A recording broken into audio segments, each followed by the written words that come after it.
All right, well, hello and welcome to another digital town hall conversation here in the Lieutenant Governor office. I'm David Zuckerman, your Lieutenant Governor, and today we're going to be talking about mental health. It touches folks all across our state, frankly all around the world, but we have jurisdiction in our state, so we're working here in Vermont. And joining me to share more about mental health in the state, what the state is doing, what nonprofit organizations are doing to help with health, with interactions with state government and all kinds of different sectors of people's lives are a couple different folks. Julie Tesler, who is the Executive Director of the Vermont Council of Developmental and Mental Health Services, and Lori Emerson, who is the Executive Director of NAMI Vermont, and NAMI is the National Alliance on Mental Illness. So welcome to you both. And Thank you. Thank you. And thank you for the work you are each doing in your various roles to really help Vermonters, some of whom are wonderfully succeeding and others who are struggling with some mental health issues. And so I just want to start with asking each of you to give a brief update, what you do or what your organization does, and how also someone can get in touch with you if they feel they need your services, because sometimes it's also hard. Folks, you know, we have stigmas and they don't feel like they can reach out or ask for help. And I know that's probably the biggest hurdle at first is being available and welcoming people to reach out, because path forward is helped with communication and getting over that. That's right. So would you like to start off? Sure. My name is Lori Emerson. I'm the Executive Director at the National Alliance on Mental Illness of Vermont. And as our mission, we provide support, education, and advocacy for organizations who are affected, or for people who are affected by mental illness. And we also work with advocacy in the legislature, on different committees for organization. And we have an 800 line that people can call us if they do need support or if they need to be referred to other services. And that's 800-639-6480. 6480. Okay. Yes. Wow, excellent. Thank you. And Julie, why don't you talk about what you do? I the work council. at Vermont Council, which is part of Vermont Care Partners. Okay. So we have 16 designated specialized service agencies in our membership. Those are often known as the community mental health centers, but we also work in developmental disabilities, and some agencies only provide developmental disabilities. So our provider network provides a full range of services, birth to death, looking at social determinants of health. So it may be that you're in a mental health crisis, but it also relates to the fact that you're homeless, you just lost your job, issues with children in school. You know, it could be a whole range of things. So the community mental health approach is a very broad-based approach for all the people we serve. So to find out about the agencies and the services we provide, go to our website, www.vermontcarepartners.org, and you'll see our services. You'll see the policy work we do on behalf of the provider network and the people we serve. We do trainings. We have a conference coming up March 14th on cultural diversity and inclusion in communities. So it's a pretty active network, and as health reform moves forward, we're very involved in those discussions and figuring out how do our services fit into healthcare, because if you don't address the social determinants of health, you're more likely to need high-end medical care. And many times the answer is not medical care, but the social determinants. It's housing, it's jobs, it's having someone who can provide support, it's having relationships. Maybe transportation. Social isolation really affects people's health and wellness. And we do everything from wellness to crisis intervention. Yeah. So it's a pretty broad array of services and supports we offer to people. I don't know which one you'd ask us of, but there are all kinds of statistics out there about how many people are affected by mental health, either directly or indirectly, a family member or others. Let's start with directly, and I know there's a range of definitions of mental health. So, but broadly, how many folks are affected by some sort of mental health situation and either acutely or chronically in need of support in one way or another, or wraparound, which is sort of a term that's used with all those range of things that you were talking about. Do either of you have statistics on that? 1 in 5 people are Yeah. affected by a mental health condition, and 1 in 25 with a serious mental health condition. Okay. And half of us during our lifetime are going to experience a mental health condition. Okay. So that affects a lot of us. And then if you looked at substance disorders, I think it's 1 in 7. And developmental disabilities also affect many people, especially autism. So the range of mental health conditions affect most Vermonters, your families, your friends. It's about all of us. Yeah, and actually, you mentioned autism. I just want to say, so many times in society, mental health, folks with mental illness are stigmatized, and that's a real challenge for a lot of individuals. There is a young woman from Sweden who has Asperger's, who has spoken up, I think it was to either Davos or to a World Climate Panel, who was absolutely brilliant in calling out political leaders for dragging their feet on addressing issues of climate change that we have known for a very, very long time. And that's just one example, obviously, of an extraordinarily amazing individual, mental illness or not, who is out there to speak change. But that, I guess I'm trying to break down that stigma that, you know, if you have mental illness, then you can't be a productive member of society, or that you're a challenge, when in reality, there are 1 in 4 to 1 in 25 people living with us every single day, at jobs, teaching, learning, and being a part. Yeah, contributing. Great word. So I just kind of wanted to touch on that because, you know, sort of the first question I was going to ask was, how does stigma impact people who have mental health conditions and their ability to receive either healthcare services they need or getting jobs in both ways? Yeah. You know, we all have mental health, and you know, we need to be looking at our mental health the same as physical health. And there are times when our mental health might be off balance, and being able to take care of that, being able to talk about it and just have a conversation with other people, with the community, to say that it's okay to talk about your mental health, that you know, everybody can be affected, and there are different supports in place to be able to manage stress or other factors that might, you know, be able to affect people with their mental health as well. Right. In fact, we have many health events that happen to everybody throughout life, and yet often they are met with either sympathy, or it's just a part of what life is, and how do we, you know, as a friend or whatever, be sympathetic and so forth, whereas this is a health issue and it gets a different energy from a lot of folks. Not always, and thankfully I think we're changing that energy, which is what this conversation is for, but it's a work in progress, right? Absolutely. And so I think addressing it as part of our health. We have mental health, we have physical health, it's all about health. I appreciate your framing it that way. Thank you. As a matter of fact, Vermont Care Partners is promoting mental health first aid trainings around the state. So just like we learn CPR and other first aid, what do you do when you see someone who's having a mental health issue in their life? How do you support them and help them? What are the resources? So we've got one set that's focused on youth and one for adults, and we're doing the trainings around the state. So everyone understands better. It's hard. If someone is suicidal that you know, what do you do? If they're expressing anxiety, depression, if they're hearing voices, what do you do? So it's something like we all should know that. So we're pretty excited about mental health first aid, and it's a train the trainer model. So hopefully will keep having a life of its own. And it's not for mental health professionals, it's for students, it's for law enforcement, it's for health professionals, it's for anyone in the community who, you know, just wants to be there for their community, for the people they know and care about. Is there more information about that on your website? I'm sure there is. Can you remind me of the website again? www.vermontcarepartners.org.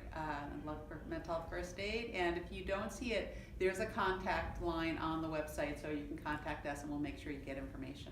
I know sometimes it can feel like an infomercial, but really these conversations are to help people access, and so if we can give that information out, I'll get you to do your phone number or website again too. What we have been working towards, and politically votes have been made around parity in healthcare for mental health with respect to physical health. have we reached true parity? And if not, what would it look like for you? I think we need to keep working towards that, and looking at having mental health in primary care is one step. Looking at being able to go to the emergency room and be treated as if this is a medical condition, that you have that right environment, that you get treatment right away, that you're not stuck in the emergency room. And also looking at how do we really normalize people's lives, that even though they may have a mental health condition, that they can get that treatment, that the resources are available, which I think is one of the biggest challenges that Julie can talk about, the community resources. And one of the things I heard from you there was really, and you touched on it, that where folks with maybe acute moments end up is often either in the emergency room or encountering law enforcement. And I know there's been some training. I know law enforcement is really, we're trying to get a lot more training in law enforcement. Is there much training for emergency room medical providers, from doctors to admissions individuals to EMTs and others, or is that one of those places where, as you said, maybe funding or training is really necessary? I think recently the staff from I think it was a Northeast Kingdom hospital did get training from Vermont Psychiatric Care Hospital about how to support people in mental health crisis, but clearly there's more of that would be helpful. There's also a training called the Team 2 training that involves law enforcement and mobile crisis teams. It's an 8-hour training, and Kristen Chandler is the coordinator of the program, and they go throughout the state and have both mobile crisis teams and law enforcement working together with scenario-based training. So that really helps officers, law enforcement, and mobile crisis teams that have been on the job for a while and really working together to be able to figure out different strategies and helping people. Yeah, that's been very successful. In addition, a number of our agencies actually have staff at local police offices. So when someone calls in psychiatric crisis, they go out with a team, and there's times where having a law enforcement person come in and take control of the situation is counterproductive to someone who's in crisis and is feeling out of control and may have feelings about law enforcement and guns and may have paranoid thoughts. So having a clinician come in and help that person kind of work through the issues can make a big difference. So we're in state police barracks and local police departments.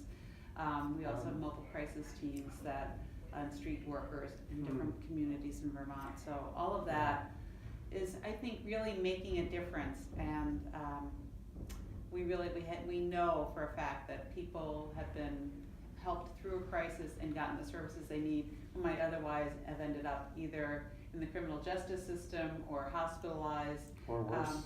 Sadly, we've had some instances where people have lost their lives at the extreme end of where this can go wrong. So those trainings, that's critically important. In fact, just a week or two ago, we had a big day here with hundreds, it felt like, of folks, which was really wonderful. And there was actually an award given to a law enforcement officer whose name I don't remember, but as the award was being given, I really thought about the trust that was involved, because that law enforcement officer listened to one of those in-force trainer, advisors, clinician, thank you for the right term, and he said, take off your uniform. Go in without your uniform, because this person's issue is with authority and law enforcement.